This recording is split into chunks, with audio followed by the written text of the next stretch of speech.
Vamos a orar un momento, hermanos, antes de entrar a la palabra del Señor. Padre, gracias te damos en esta tarde por que nos das el privilegio de nuevo, Señor, como cada domingo poder llegar aquí. Y, Señor, escuchar la voz de tu palabra. Alguien dijo que si queríamos hablar contigo, podíamos orar. Pero alguien dijo que si queríamos escuchar la voz de Dios, leyéramos tu palabra. Y ahora es lo que vamos a hacer, escuchar la voz de tu palabra. Señor, la voz de tu palabra no tiene que ver con la capacidad del expositor, no tiene que ver ni siquiera, Señor, tampoco con la capacidad intelectual de los receptores. Tiene que ver que el Espíritu Santo hable con poder, con claridad. Y para eso tanto los receptores como el comunicador necesitamos, Señor, que tú, Señor, abras nuestros corazones, nuestras mentes sean dispuestas a recibirlas, Padre, para que esta palabra pueda causar lo que tú quieres en nosotros. Así que pedimos tu asistencia, la asistencia de tu Santo Espíritu, para que sea glorificado el Padre, el Hijo y el Espíritu Santo entre nosotros. En el nombre de Jesús oramos. Amén. Bien, hermanos, pues como dijo Adolfo, ¿verdad? Estamos entrando en una sección de la carta que posiblemente de aquí del capítulo 12 al capítulo 16, es posible que vayamos a ser abrumados por tantos imperativos, por tantos mandamientos que vamos a empezar a escuchar que Dios requiere y demanda que nosotros cumplamos. Así que, y estamos entrando en el capítulo 12 de la carta. Estaba yo viendo los videos en YouTube, en la página de CGR, y tenemos predicando ya casi 11 meses. Posiblemente vayamos a superar el año en la carta de Romanos. Estamos, creo, en la predicación número 40, si no me equivoco. Esta es la predicación número 40 de la carta de Romanos. Entonces, antes de entrar al capítulo 12, nada más a manera de que nosotros podamos tener un poquito más de claridad acerca de que estamos entrando en otra sección de la carta. Y para eso quiero mencionar que pues el formato de las cartas del apóstol Pablo, su formato en sus cartas que él ha escrito a diferentes iglesias del Nuevo Testamento, él se enfoca primeramente en los aspectos doctrinales. Podemos ver que ese es el enfoque, el formato de las cartas de Pablo. Él se enfoca primero en enseñar teología, en enseñar doctrinas, y después de haber enseñado esto, vienen los aspectos prácticos de su enseñanza. Entonces, lo que vamos a hacer ahorita es que Pablo ya está concluyendo su exposición doctrinal del capítulo 1 al capítulo 11, y a partir de este capítulo 12 hasta el capítulo 16 se va a encargar de aplicar la enseñanza doctrinal a la vida y la conducta del creyente. En esta última sección entonces de la carta viene una lluvia, hermanos, de mandamientos, viene una lluvia, un diluvio de imperativos. Los imperativos son lo que nosotros debemos hacer, que requiere Dios que hagamos, pero esos imperativos descansan en los indicativos, que es lo que Dios ha hecho por nosotros. Primero son los indicativos, después vienen los imperativos. De manera que una persona, para que responda a lo que Dios requiere en obediencia, debe de conocer primero los hechos reales y objetivos que Dios ha plasmado en las Escrituras a favor de él, para que pueda responder en obediencia. Por lo tanto, los indicativos vienen primero y los imperativos vienen después. Permítame un segundito aquí. No quiero pasarme más de 45 minutos. Entonces, lo que ya vimos fue doctrina, ahora viene práctica. Ya vimos ortodoxia, que es doctrina correcta. Ahora vamos a ver ortopraxis, que es vida práctica correcta.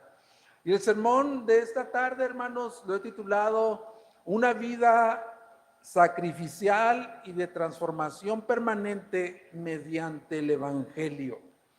Vamos a leer solamente un par de versículos en el capítulo 12.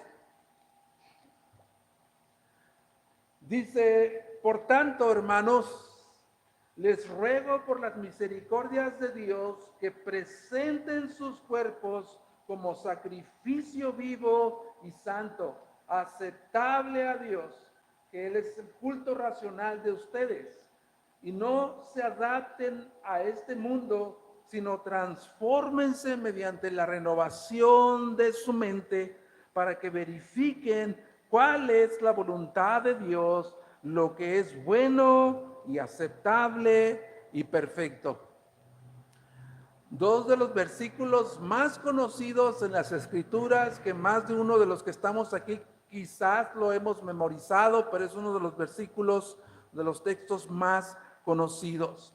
Vamos a ver solamente un par de cosas que se desprenden de este texto.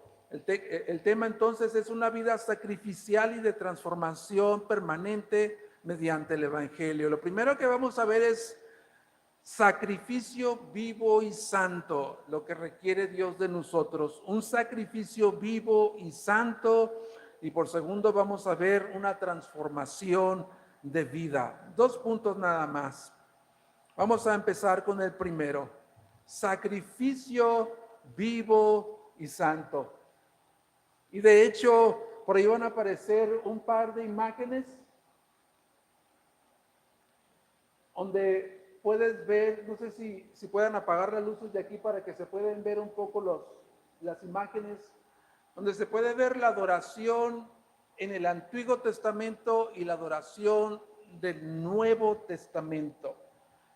Pablo entonces empieza con estos versículos diciendo, por tanto, hermanos, les ruego por las misericordias de Dios que presenten sus cuerpos en sacrificio vivo, santo, a Dios.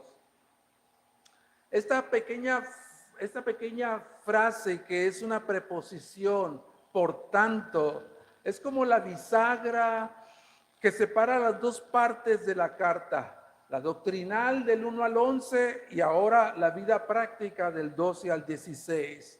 Y Pablo les está diciendo, hermanos, les ruego por las misericordias de Dios que presenten sus cuerpos como sacrificio vivo y santo. Lo que quiere Pablo en su audiencia, en la iglesia en Roma, lo que él quiere es que esta iglesia vea el despliegue de las misericordias de Dios, así como una persona que se llena de admiración y asombro al contemplar una pintura que quizás es una obra de arte. Pablo quiere que vean en estos 11 capítulos que él ha expuesto la belleza de la obra perfecta de Dios que él ha hecho para salvarlos.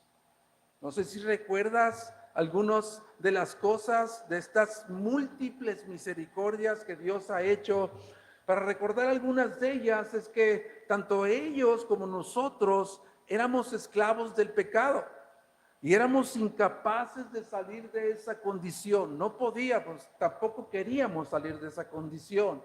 Y por lo tanto estábamos destituidos de la gloria de Dios, viviendo vidas impías que merecían la justa y santa ira de Dios por nuestros pecados, pero Dios por su gracia les concedió a ellos y a nosotros gratuitamente la justificación por la fe a través de Jesucristo. Los libró de la esclavitud del pecado, los unió a Cristo en su muerte, en su resurrección. Dios los reconcilió consigo mismo, los hizo herederos de Dios, coherederos de Cristo. Dios los escogió tanto a ellos como a nosotros antes de la fundación del mundo para convertirlos en el objeto de su amor y los predestinó, como dice el capítulo 8, para ser hechos conforme a la imagen de su Hijo.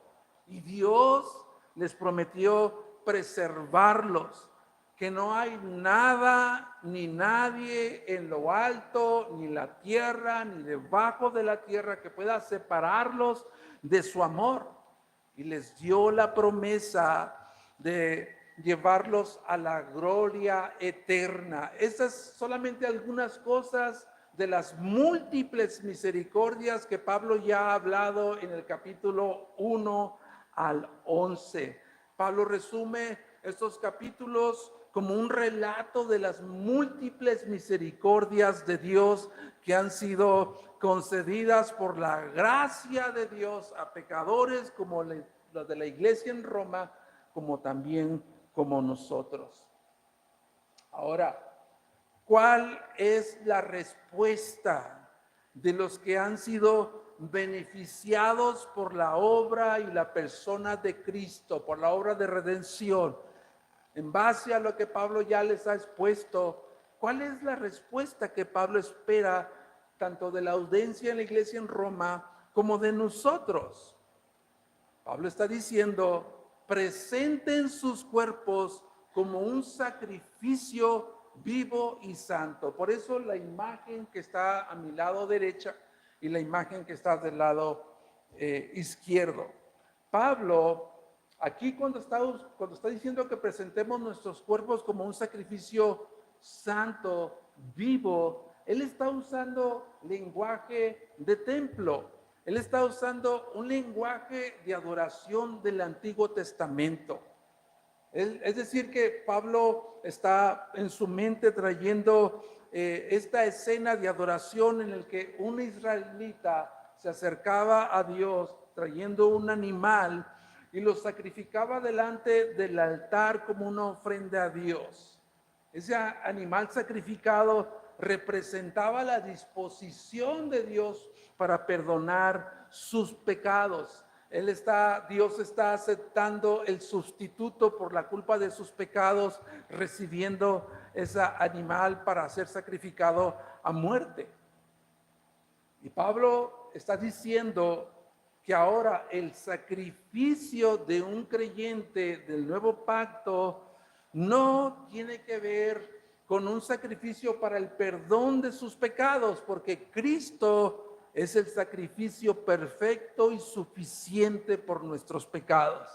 Él está diciendo, la idea que está tratando de comunicar es que el sacrificio del creyente consiste en una entrega absoluta y total a Dios. Presenten su cuerpo como un sacrificio viviente, ya no como en el Antiguo Testamento. Un sacrificio viviente. Y el verbo ahí, hermanos, presentar o presenten, este verbo apunta a un compromiso definitivo. La idea de este verbo es que está apuntando a que este sea un compromiso definitivo. Es decir, en base a las múltiples misericordias de Dios, al despliegue de las misericordias de Dios que Pablo ya enseñó en los capítulos del 1 al 11, en respuesta a eso, debemos presentar nuestro cuerpo de una vez y para siempre como un sacrificio viviente, consagrarnos al servicio de Dios. La idea aquí es que nosotros no vengamos a Dios por por aterrizarlo acá en la vida de iglesia. La idea no es que nosotros vengamos a Dios los domingos o cada vez que vengamos aquí y estemos una y otra vez como rededicando, reconsagrando a Dios nuestros cuerpos o nuestras vidas, sino la idea es hacer un compromiso definitivo de presentar a Dios nuestros cuerpos como sacrificio viviente. Ahora, yo sé que a lo mejor algunos de nosotros estamos pensando, pero ¿para qué Dios quiere mi cuerpo?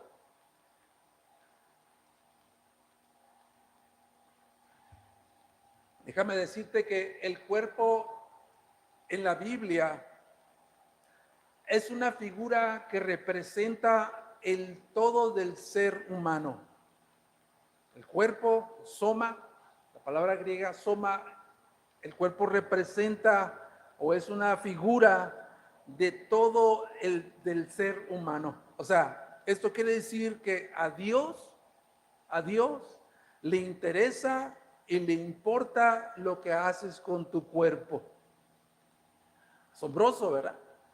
A Dios le interesa y le importa lo que hacemos con nuestros cuerpos.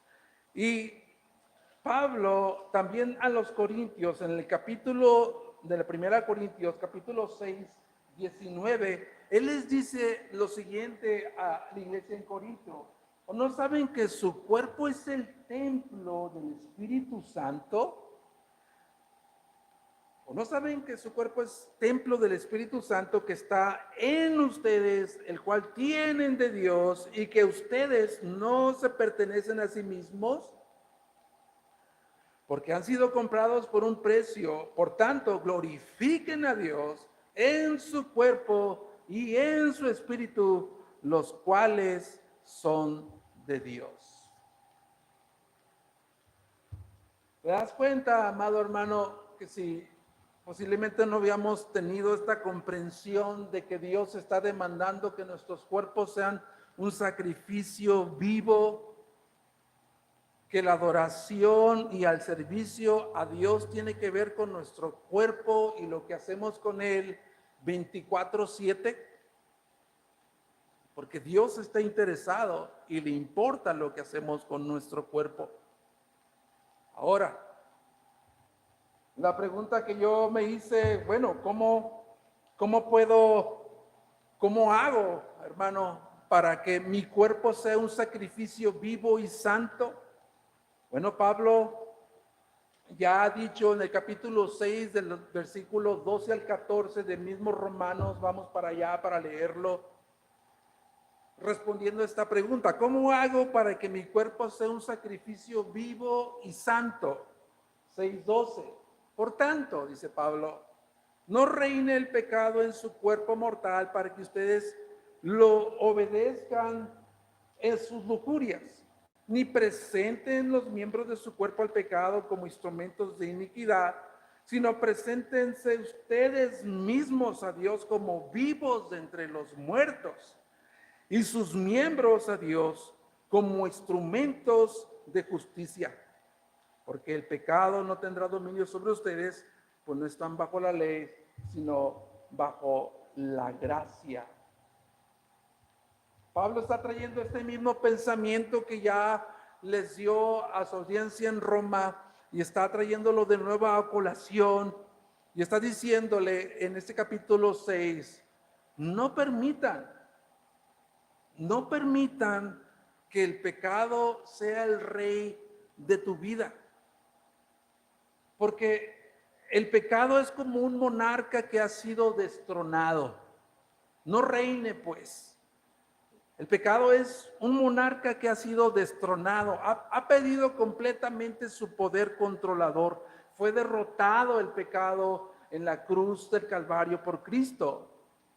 Pero el pecado, el residuo del pecado que habita todavía en nosotros, está determinado en retomar el reino del cuerpo del creyente.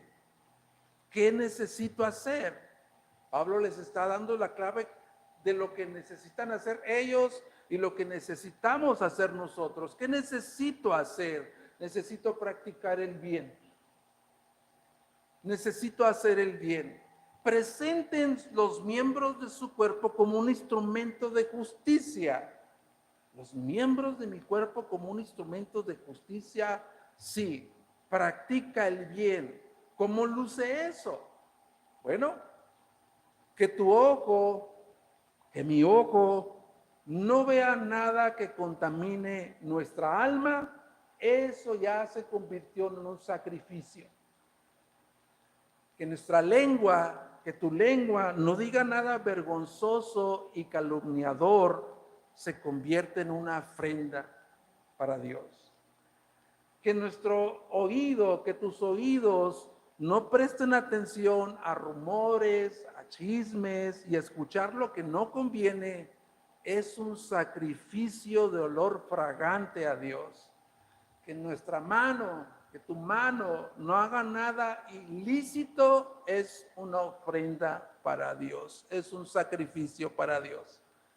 Pablo está diciendo más bien, ofrezcan sus miembros de su cuerpo como instrumentos de justicia, es decir, que mi mano ahora haga caridades, haga buenas obras, que mi boca, que tu boca bendiga a los que maldicen y ofenden, y que nuestros oídos presten atención únicamente a lo que edifica.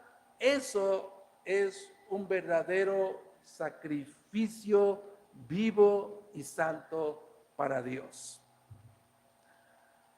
Entonces, ¿qué es lo que va a motivarme a mí para presentarme como un sacrificio vivo a Dios? Las múltiples misericordias que Dios me ha mostrado. Eso es el motor que debe de mover mi vida para presentarme como un sacrificio vivo a Dios. Y que no solamente va a producir eso, sino que también dice Romanos 12:2 que esto es nuestro culto racional, el culto racional de todos nosotros. Las múltiples misericordias de Dios va a provocar en nosotros un culto racional que es una adoración lógica e inteligente. Por ahí está, regrésate a la otra, dale otro clic. Las misericordias de Dios nos van a ayudar a presentarnos como un sacrificio vivo y santo a Dios. Pero también las misericordias de Dios nos van a ayudar a responder en una adoración lógica e inteligente. Eso es su culto racional de ustedes. Es interesante, ¿verdad? Es interesante cómo los indicativos, lo que Dios ha hecho por nosotros, los hechos concretos y objetivos de la palabra de Dios, tienen que movernos a los imperativos, a responder a Dios. Si nuestro corazón ha sido inundado por esas misericordias, si ese diluvio de múltiples misericordias de Dios ha inundado nuestras vidas, nosotros vamos a responder con una adoración lógica e inteligente a Dios. La única, hermanos, la única respuesta congruente y razonable de un creyente es convertirse en un verdadero adorador en espíritu y en verdad, como dice el apóstol Juan. Por lo que Dios ha hecho a nuestro favor. Ese es nuestro culto racional. Racional es la palabra griega lógicos, de donde viene nuestra palabra lógica. Nuestro culto racional, una auténtica adoración espiritual e inteligente a Dios. Ahora, cuando una persona tiene un entendimiento claro, hermano, de esos indicativos, Cuando una persona que está en una congregación y tiene un entendimiento claro de quién es Dios, qué es lo que Dios ha hecho por él, por medio de Jesucristo, y no responde a Dios en gratitud, rindiendo su vida en servicio a Dios, entregándose totalmente como un sacrificio vivo, eso es lo contrario, es irracional. Es irracional. Pensando yo en eso, meditaba y decía, bueno, ¿por qué en ocasiones no respondemos como Dios quiere que nosotros respondamos?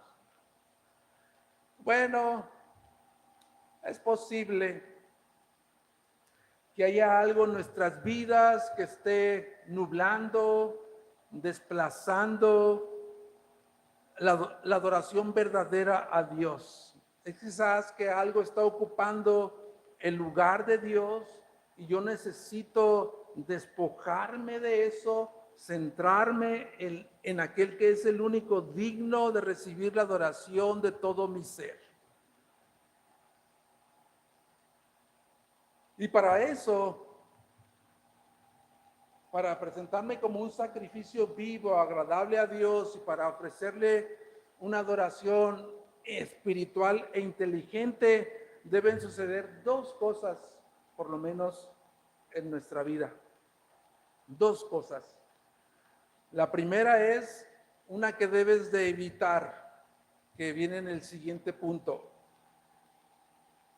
Para transformar nuestras vidas, por lo menos hay dos cosas que debemos de alcanzar para convertirnos en sacrificio vivo, santo y para ser transformados. La primera es no debemos adaptarnos a este mundo y la segunda es una meta que tú y yo debemos alcanzar, que es la transformación de nuestra mente. Vamos a la primera. Al otro clic ahí. La primera. Dice Romanos 12, el segundo versículo. Y no se adapten a este mundo, sino transfórmense mediante la renovación de su mente. ¿Con qué propósito?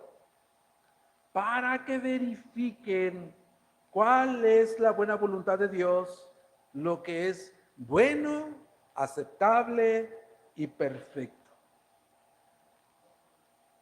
¿Qué es lo que necesitamos evitar para transformación de vida? No adaptarnos a este mundo.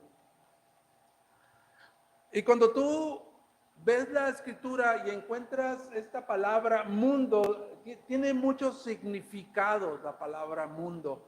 En este texto, el significado de la palabra mundo no tiene que ver con la creación, con el planeta Tierra, sino la advertencia que Pablo está dando de no adaptarse a este mundo es más bien no adaptarse al sistema de valores, ideologías, filosofías del mundo, que todas estas son corrientes que van en contra de Dios. Esa es la advertencia de Pablo.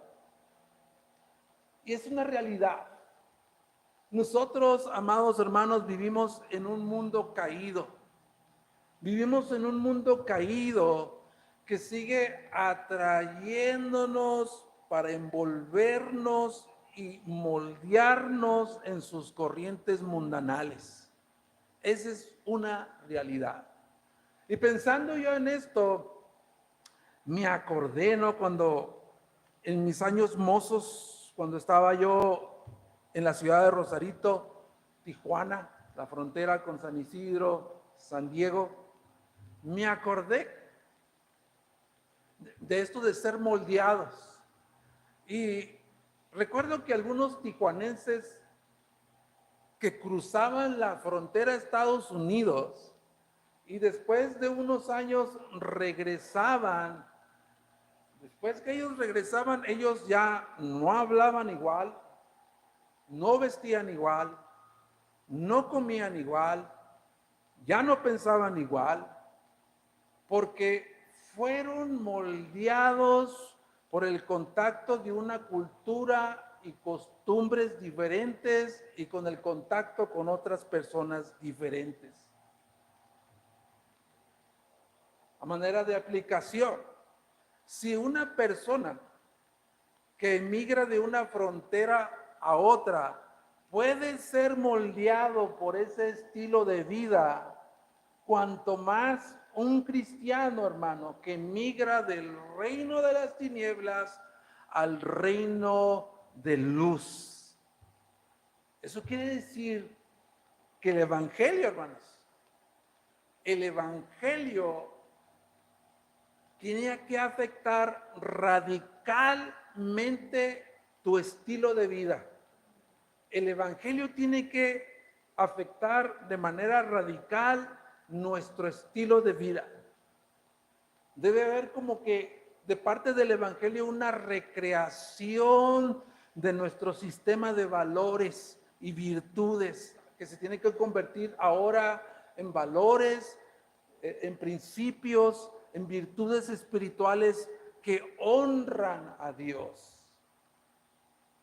Ese debe de ser el impacto que debe de causar el evangelio. Ahora, tú y yo antes de Cristo formábamos parte de esa corriente, de ese mundo. Cuando nosotros, dice el apóstol Pablo, el capítulo 2 de Efesios, cuando nosotros estábamos muertos, cuando estábamos muertos espiritualmente, formábamos parte de ese mundo que pensaba, vivía, actuaba conforme a la corriente de ese sistema de pensamiento pecaminoso y diabólico. ¿Te acuerdas lo que dice? ¿Recuerdan lo que dice Efesios capítulo 2? Y Él les dio vida a ustedes que estaban muertos en sus delitos y pecados, en los cuales anduvieron en otro tiempo según la corriente de este mundo. Ahí estábamos tú y yo antes de Cristo. Llevados por las corrientes, por los criterios, por los estilos de vida, por las filosofías, por las ideologías del mundo. Todas estas humanistas en contra de Dios. Ahí estábamos nosotros, en la corriente de este mundo, conforme al príncipe de la potestad del aire, el espíritu que ahora opera en los hijos de desobediencia. Entre ellos también todos nosotros en otro tiempo vivíamos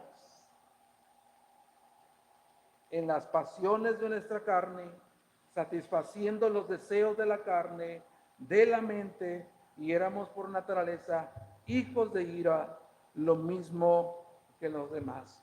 De allí nos sacó Dios. Dios extendió su mano poderosa y nos tomó y nos sacó de esa corriente. Y ahora Dios nos ha dado su evangelio para moldear de nuevo nuestras mentes que estaban echadas a perder. Dios nos dio su palabra para recrear ahora un sistema nuevo en nosotros, nuevos valores, nuevas creencias, nuevas costumbres que se deben de convertir en virtudes espirituales que honran a Dios. Pero también la realidad, amados hermanos, que a pesar de que fuimos sacados de ese mundo de tinieblas, a pesar de que fuimos sacados de ese mundo de tinieblas y fuimos incorporados al reino de luz, vivimos en un sistema apóstata que está en contra de Dios. Y ese sistema mundanal sigue, vuelvo a repetir, sigue ejerciendo su influencia para atraernos, seducirnos, moldearnos, para que vivamos, pensamos y actuemos de acuerdo al estilo de este mundo caído. Por eso en la Biblia encuentras de nuevo un montón de imperativos acerca de cuál debe de ser nuestra manera de vivir. Y una de ellas está en Efesios 5:8. Dice, porque antes ustedes saben esto, perdón, 5:8, porque antes ustedes eran tinieblas, pero ahora son luz en el Señor. Anden como hijos de luz. ¿Te das cuenta? Lo que Dios ha hecho por nosotros. Ahora somos hijos de luz. Ahora anden, no como andaban antes. Examinen qué es, el versículo 10, examinen qué es lo que agrada al Señor y no participen en las obras estériles de las tinieblas, sino más bien desenmascaren, ya me trabé, desenmascárenlas, reprenderlas, dice la Reina Valera. Entonces, debemos vivir en este mundo, hermanos, conforme a lo que Dios dice que nosotros somos, hijos de luz. Eso es lo que debemos evitar, ser moldeados. Y la meta que debemos alcanzar es renovar nuestra mente.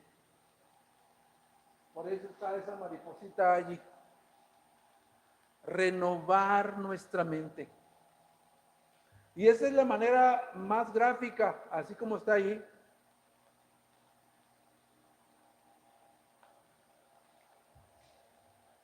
Esa es la manera más gráfica de ilustrar la transformación mediante la renovación de su mente. Esa es la manera más gráfica, la transformación, que es metamorfosis, que sufre la oruga convirtiéndose en una mariposa.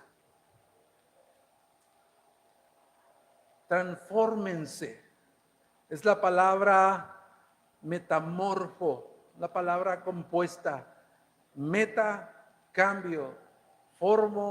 Morfo, forma. Cambio de forma. La transformación es un cambio de nuestro interior. Ahí quiere Dios transformarnos. Y esa transformación, esa metamorfosis que Dios quiere hacer en nosotros, solo es posible, hermanos. La única manera que es posible es renovar nuestra mente con la palabra de Dios. No hay otra manera en la que puedes transformar, renovar, un cambio en el interior del hombre. Hay una frase que dice, cambia tu manera de pensar y cambiarás tu manera de vivir. Eso está, en otras palabras, en la Biblia. En Proverbios 23:7 dice, porque tal es su pensamiento, hablando de un hombre, porque tal es su pensamiento en su corazón, mente, porque tal es su pensamiento en su corazón, dentro de sí, tal es él. O sea, quiere decir que en la manera en la que nosotros pensamos, en la manera en la que nosotros vivimos. Por eso esta frase, cambia tu manera de pensar y cambiarás tu manera de vivir. Ahora, lo interesante de este verbo, transfórmense, lo interesante de este verbo, hermanos, que da mucha luz, arroja bastante iluminación para entender lo que Dios está demandando de nosotros. El verbo transfórmense está en la voz pasiva. El sujeto está recibiendo la acción. Transfórmense. Voz pasiva. El hombre, el sujeto está recibiendo la acción. Lo que quiere decir es que Dios está diciendo, déjate transformar.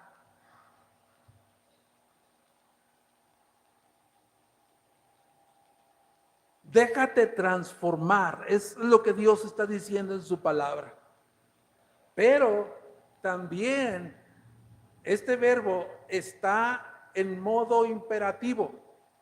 Lo que quiere decir, lo que significa que el cristiano no es pasivo en el proceso de su transformación. Tú recibes la acción de ser transformado, pero tienes que dejarte transformar. Y también es un imperativo, es un mandamiento. Dios requiere de nosotros no mantenernos pasivos como diciendo aquí estoy, Señor, transfórmame. No, Dios quiere que nosotros participemos en ese proceso activamente. ¿Cómo? Voluntariamente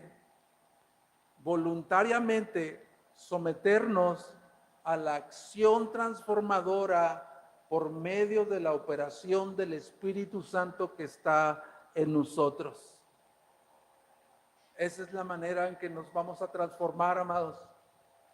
Sometiéndonos voluntariamente a la acción por medio de la operación del Espíritu Santo.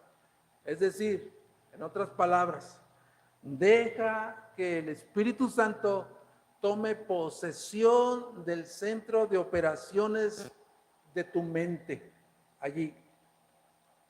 Que Él tome control del centro de operación de tus pensamientos, para que cuando cambien tus pensamientos, cuando cambien nuestra manera de pensar, va a cambiar nuestra manera de vivir, nuestra manera de hablar, nuestras actitudes, nuestras acciones serán cambiadas.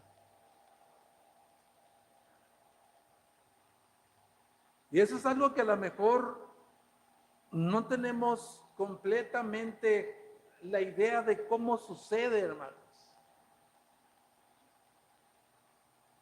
Pero a pesar de que el Espíritu Santo viene a morar en nuestro interior, en el interior del creyente, a pesar de que es Dios mismo morando en nosotros, Dios Espíritu Santo morando en nosotros, y Él tiene toda la capacidad y el poder para transformarnos así, Él quiere hacer un trabajo de equipo junto con nosotros.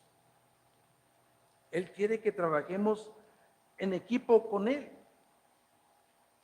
Checa también como dice la segunda carta en Corintios, segunda de Corintios 10:5, hablando de lo que nosotros debemos hacer, responder a Dios.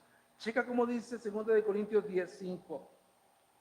Destruyendo especulaciones y todo razonamiento altivo que se levanta contra el conocimiento de Dios, y poniéndolo todo pensamiento en cautiverio a la obediencia en Cristo o de Cristo. Pablo le está diciendo a los corintios, destruyan toda maquinación, toda especulación, todo razonamiento altivo que se levanta contra el conocimiento de Dios. Todo lo que quiere entrar aquí, que es en contra de la palabra de Dios, Pablo les está diciendo a los corintios, destruyan eso. Todo razonamiento que se quiere estar sublevando la voluntad prescrita de Dios en la palabra, y poniendo todo pensamiento cautivo. Es decir, que cuando viene un pensamiento en nuestra mente, la responsabilidad no del Espíritu, sino de nosotros, es llevar ese pensamiento cautivo, ponerlo en prisión, ponerlo en cautiverio y mantenerme en obediencia a Dios.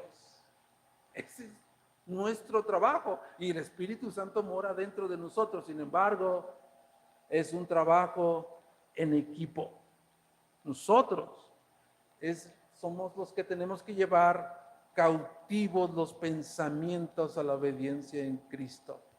En pocas palabras, hermano, este texto nos está diciendo a todos nosotros, incluyéndome a mí, que tenemos que entrenar nuestra mente para pensar en conformidad con la palabra de Dios. Este es un campo de entrenamiento, hermano.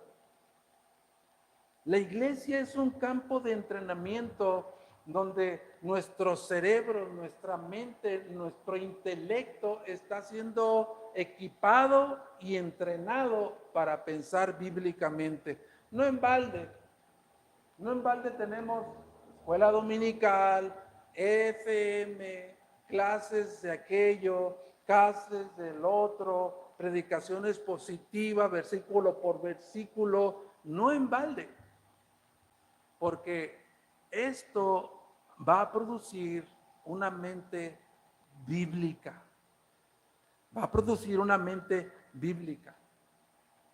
Ahora, viendo nuestra humanidad, viéndonos a nosotros mismos, no siempre es fácil salir de los cauces de nuestra antigua vida, de algunos de nuestros viejos hábitos pecaminosos de manera de pensar que están profundamente arraigados en nuestro ser. Esos no van a desaparecer de la noche a la mañana. No van a desaparecer de la noche a la mañana. ¿Cómo van a desaparecer? ¿Cómo Dios va a hacer para taladrar nuestros corazones, taladrar nuestras mentes y extraer esta manera antigua de pensar, poniéndonos a la palabra de Dios? Segunda de Corintios 3:18 dice, pero todos nosotros a rostro descubierto, contemplando en un espejo, viéndome en la palabra de Dios, contemplando realmente quién soy yo, de qué estoy hecho, mis fragilidades, mis debilidades, mis carencias, viendo el rostro descubierto, contemplando en un espejo la gloria del Señor, estamos siendo transformados. Tú en este momento estás siendo transformado. En la misma imagen de en gloria como por el Señor, el Espíritu. Es el Espíritu Santo aquí, hermanos. El Maestro Divino, el que inspiró la palabra de Dios, el autor de la palabra de Dios, Él te está transformando.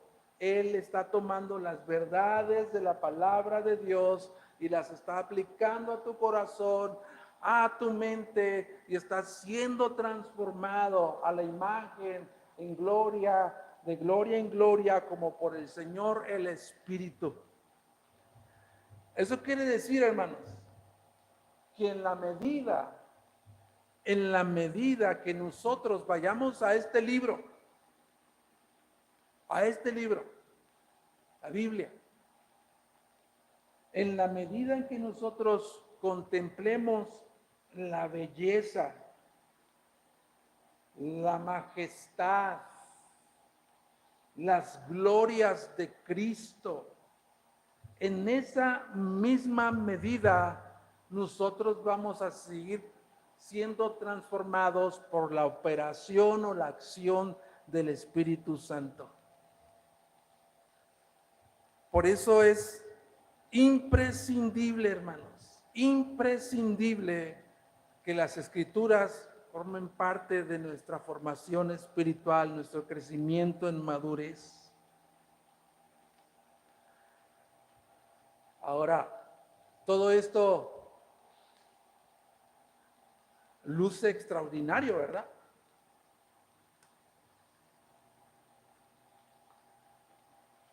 Pero no siempre estamos en esas condiciones, en ese deseo de ser transformados en nuestra mente, de sufrir una metamorfosis. Pero muchas veces nosotros, cuando perdemos de vista la transformación de vida y la renovación de nuestra mente, cuando eso deja de ser nuestro enfoque en la vida cristiana, el cristiano e incluso la iglesia decae. Cuando perdemos de vista la transformación que Dios quiere causar en nosotros y la renovación de nuestra mente, deja ser el enfoque, la prioridad de nuestra vida cristiana, el cristiano e incluso una iglesia decae. ¿Cómo decae? En una vida religiosa. En una vida religiosa, en apatía, en tibieza espiritual, una vida mecánica, monótona, conformista. ¿A cuánto les ha sucedido eso, hermanos? A mí me ha sucedido un montón de veces. Un montón de veces. En ocasiones yo escucho decir, hermanos,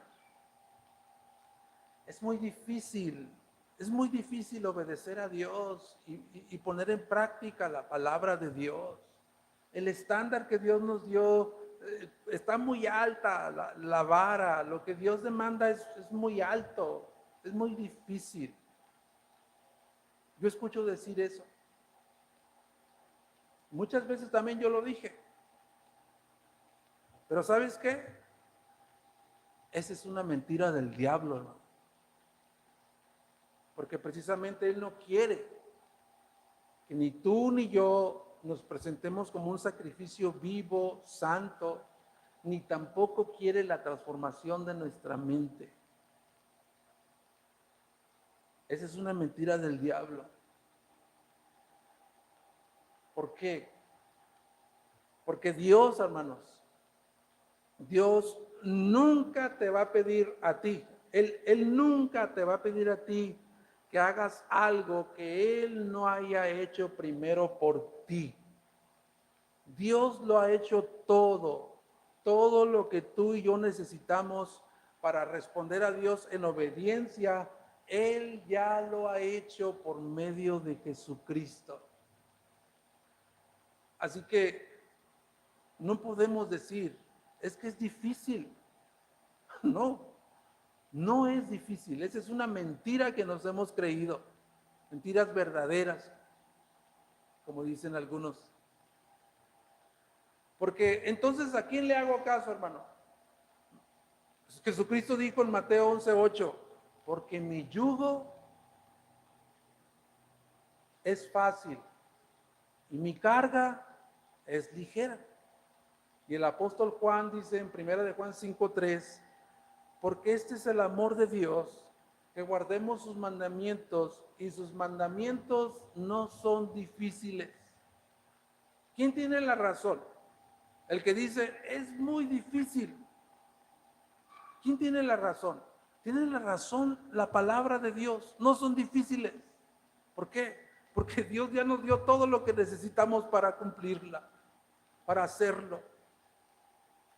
Y terminando con algo, después de que evitemos adaptarnos al mundo y después de que apuntemos a la meta de transformar nuestra mente, viene algo extraordinario para nosotros, que después de haber hecho eso, hermanos, vamos a comprobar la voluntad de Dios, lo que es bueno, agradable y perfecto. ¿Cuántos de aquí no quieren eso?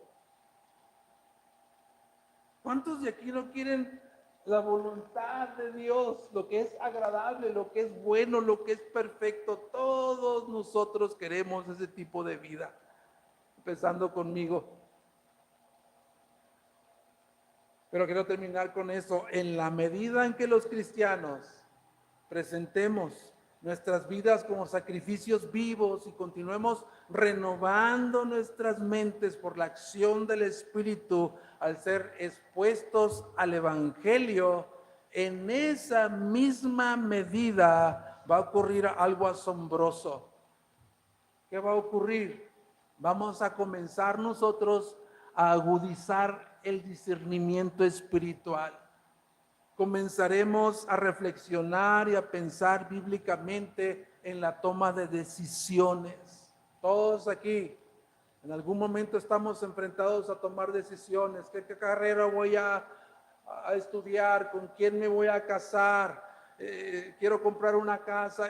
Y muchas cosas a las cuales tenemos que buscar a Dios para que sepamos cuál es la voluntad de Dios en todas esas decisiones. Vamos a pensar bíblicamente en la toma de decisiones y vamos a entonces a verificar, dice, verificar cuál es la buena voluntad, la voluntad de Dios. Verificar es la palabra griega dokimazo, que quiere decir, significa examinar, comprobar, poner a prueba cuál es la buena voluntad de Dios, lo que es bueno, aceptable y perfecto. En otras palabras, hermano, vamos a ser entrenados.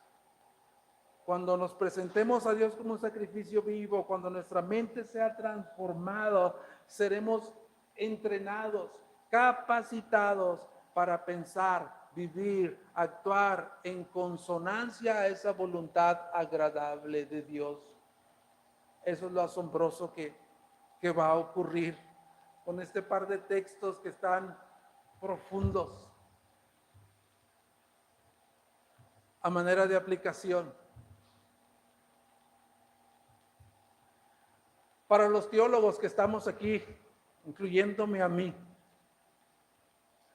para los teólogos que están entre nosotros, amados hermanos, de nada nos sirve ser elocuentes doctrinalmente, de nada nos sirve ser elocuentes doctrinalmente, porque la doctrina no es información. La doctrina es transformación, ya lo enseñó Pablo aquí. Doctrina, práctica, ortodoxia, doctrina correcta, ortopraxis, vida práctica correcta. Todos aquí somos teólogos, hermano, porque nuestra vida refleja la teología que hemos creído. ¿Por qué creemos lo que creemos? Toda teología es práctica, toda. Y todo asunto práctico es también teológico. 2, segunda aplicación.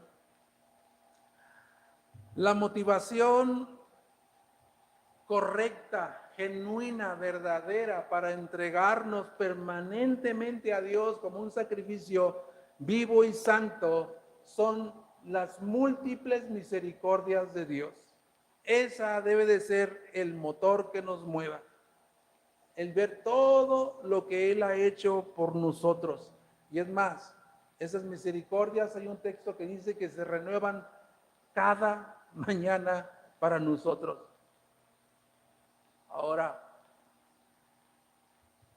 si tú estás aquí, amado hermano, y no estás experimentando un proceso de santificación en el que estás rindiendo de manera progresiva tu vida al Señor, vuelvo a repetir, hay algo que está estorbando, que está eclipsando las misericordias de Dios.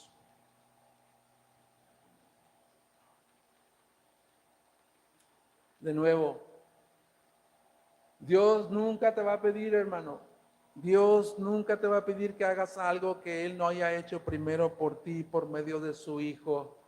Efesios 5:2 dice que Cristo se dio a sí mismo por nosotros como ofrenda y sacrificio en olor fragante a Dios. Dios nos ha dado todo lo que necesitamos en Cristo para responderle a Él como Él demanda de nuestras vidas. Si necesitas de Dios en esta mañana, tienes libre acceso a su presencia. Tienes libre acceso para entrar a su trono y recibir gracia y el socorro que necesitas. Y también quizás algunos tengan ya mucho tiempo en la iglesia y y no ves un cambio contundente en tu vida, después de escuchar esos 2 versículos predicados, no ves un cambio en tu vida, pero déjame decirte, la velocidad de transformación no es la meta, no es a qué velocidad estás cambiando. La velocidad de transformación no es la meta, sino la meta es la transformación continua. Todos aquí, incluyéndome a mí, todos aquí, tenemos diferentes maneras de procesar la enseñanza de la palabra de Dios. Algunos captan más rápido, algunos captan más despacio. Pero todos estamos recibiendo diferentes grados de iluminación de las verdades del Evangelio. Porque haz memoria, tú no eres el mismo o la misma de hace un año, ni 3, ni 5, ni 10. No eres el mismo. Quizás tu transformación y tu proceso sea lento o quizás en otros más rápido. Pero déjame decirte que hay una persona que está interesado profundamente en tu crecimiento, amado hermano, y está celosamente comprometido con él mismo y está radicalmente determinado en una cosa: que tú y yo vivamos conforme a su voluntad y transformarnos a la semejanza de Cristo. Porque tanto como tú y como yo, todos los que estamos aquí, deseamos esta vida abundante que Cristo ha prometido.